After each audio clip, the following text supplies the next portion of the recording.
Dan tadi pelantikan sudah dilakukan sejak pukul 10 pagi tadi dan saat ini sudah bersiap untuk berfoto bersama. Sejumlah nama menteri yang dilantik saat ini sesuai dengan yang diumumkan oleh Prabowo Subianto sebelumnya. Ada beberapa nama yang memang mencuri perhatian. Terdapat 53 tokoh yang memang datang untuk dilantik menjadi menteri dan juga ada wakil menteri.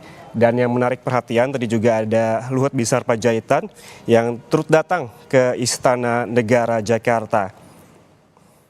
Kita lihat saat ini Prabowo Subianto, Presiden Republik Indonesia dan juga Wakil Presiden Republik Indonesia Gibran Rakabuming Raka tengah bersiap bersama jajaran Menteri Kabinet Merah Putih untuk berfoto bersama.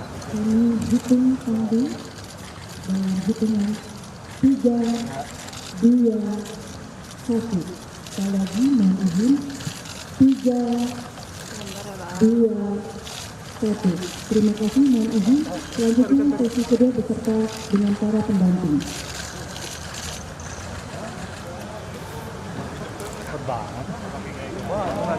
Udah, fotonya.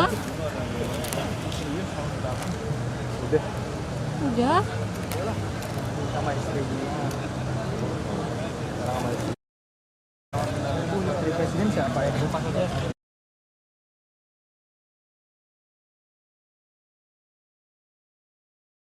Jajarannya di Kabinet Merah Putih kita melihat sesuai dengan yang diangkat oleh harian Kompas hari ini bahwa Presiden Prabowo Subianto sebelumnya memang sebelum melantik telah mengumumkan nama 48 menteri dan 56 wakil menteri serta 5 kepala lembaga negara dan semua anggota Kabinet Merah Putih ini dilantik pada hari ini.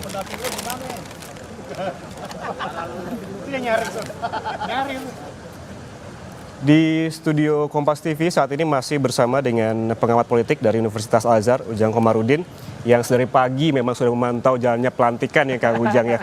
Tadi prosesi pelantikan sudah lewat, sekarang ada foto bersama, ada nama juga yang tadi sempat disebutkan dibahas dengan lebih dalam begitu terkait dengan Luhut Binsar Panjaitan yang tiba-tiba datang tadi bertanya-tanya ketika masuk memang belum memberikan statement apapun tapi sudah dijelaskan akan menjabat sebagai apa. Tanggapan Kang Ujang terkait dengan hal ini karena memang sebelumnya tidak menyangka karena tidak sempat disebutkan, tidak ada dalam pembekalan, tiba-tiba namanya muncul dan dia datang pada saat pelantikan hari ini. Seperti apa Kang Ujang? Ya, saya melihat kalau dilihat dari pengalaman beliau yang sudah banyak gitu. Maka ya soal pembekalan itu ya bagi beliau sudah lewat lah kira-kira begitu. Artinya sudah mumpuni dalam konteks menyelesaikan persoalan ekonomi, kan dapat posisi Ketua Dewan Ekonomi Nasional. Jadi ketika pandemi pun sudah bisa menyelesaikan ekonomi pasca pandemi dan pasca pandemi. Nah, saya melihat kelihatannya ini jabatan yang bukan hanya sebagai amanah bagi Pak Luhut, tapi jabatan kehormatan juga dari Pak Prabowo kepada Pak Luhut yang dianggap mungkin berjasa ya bisa menstabilkan ekonomi. Yang tentu ini dibutuhkan pikirannya, gitu ya, dibutuhkan kerja kerasnya juga untuk menjaga stabilitas ekonomi ke depan gitu. Apa juga ini menjadi sebuah statement yang mempertegas keberlanjutan dari pemerintah Jokowi ke Prabowo dengan hadirnya Luhut Binsar Panjaitan ini? Ya kelihatan bahwa Pak Prabowo konsisten dengan konsep keberlanjutan itu. Bukan hanya Pak Luhut saja, kan menteri-menteri yang lain juga kurang lebih ya 16 dari wajah yang lama Jokowi Maruf Amin diboyong oleh Pak Prabowo di Kabinet Prabowo Gibran, Kabinet Merah Putih.